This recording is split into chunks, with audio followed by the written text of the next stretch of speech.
इस्लाम को दुनिया से मिटना होता, अगर मुसलमानों का नाम इतिहास के पन्नों से हमेशा के लिए मिट जाना होता, तो वह वक्त 1260 ईस्वी था।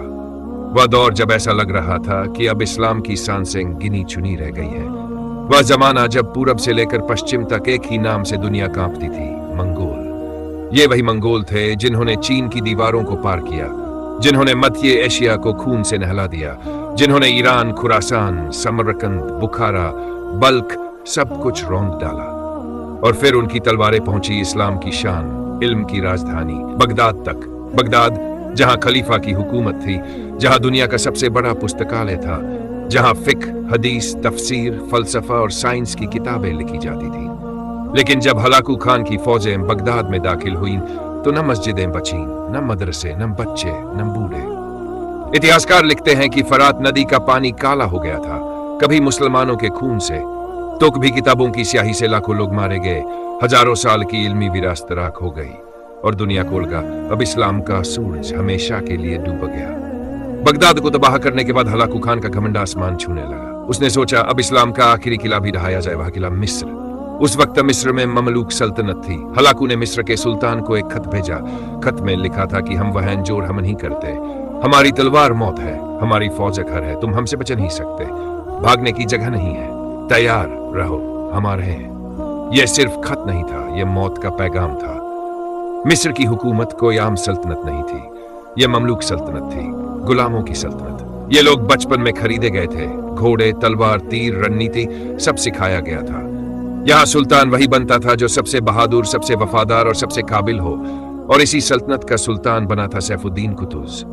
कुतुज कोई आम इंसान नहीं था, वह असल में एक शहजादा था।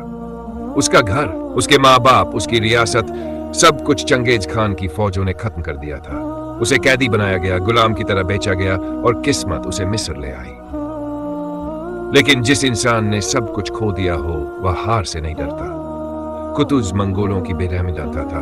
वह जानता था कि अगर आज झुके तो कल इस्लाम का नाम भी नहीं बचेगा। हलाकू के दूत जब मिस्र पहुंचे तो दरबार में सन्नाटा छा गया। सब डर गए, सब समझ गए मंगोलों से टक्कर मतलब मौत। लेकिन कुतुज उठा। उसने बिना हिचकिचाए दूतों के सर कलम करवाए और काहिरा के दरवाजे पर टगा दिए। यह एक पैगाम था, हम डरते नहीं। मिस्र की गलियों में खौफ था। लोग जानते थे मंगोलों को आज तक कोई हरा नहीं सका। लेकिन कुतुज ने कहा कि अगर मरना ही है तो क्यों ना अल्लाह के लिए मरे। उसने हर आदमी के लिए फौजी ट्रेनिंग फर्ज कर दी। बूढ़े जवान सब तैयार होने लगे। कुतुज का सबसे बड़ा सहारा था रुकनुद्दीन बैबर्स।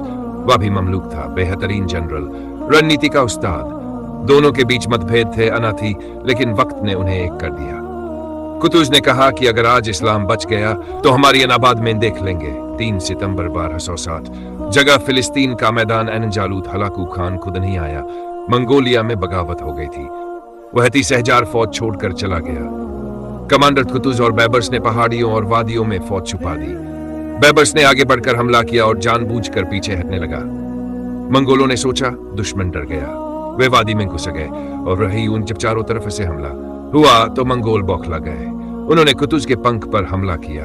ममलूक फौज टूटने लगी। उसी पल कुतुज ने अपना ताज उतार फेंका और चिल्लाया, वासलामा, यानी अल्लाह के लिए लड़ो।